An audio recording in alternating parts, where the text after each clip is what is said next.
Hi, welcome to Richard Kabili YouTube channel, and for today's tutorial, I will be teaching you on how to enable and disable pan right item name in basic gestures voice control on iPhone X. But first, kindly subscribe to this channel and don't forget to hit the subscribe button and the bell to notify you for the new updates. And let's start.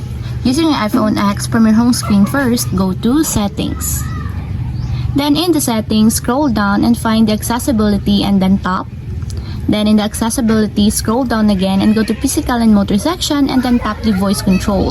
Then in this part in the voice control, go to this section and then tap the customize commands. Then after that in the customize commands, find and tap the basic gestures. And then in the basic gestures, scroll down again and then find and tap the pan right item name. Then in the pan right item name, as you can see that it is already enabled. But you have to activate also the switch button under the confirmation required to fully enable the pan right item name in your basic gestures until it becomes green. And if you want to disable or turn off, just tap again the switch button just like this. And that's it, we have successfully enabled and disabled pan right item name in basic gestures voice control on iPhone X. If you have a question, get a comment down below and don't forget to hit the subscribe button and the bell to notify you for the new updates. And thank you for watching!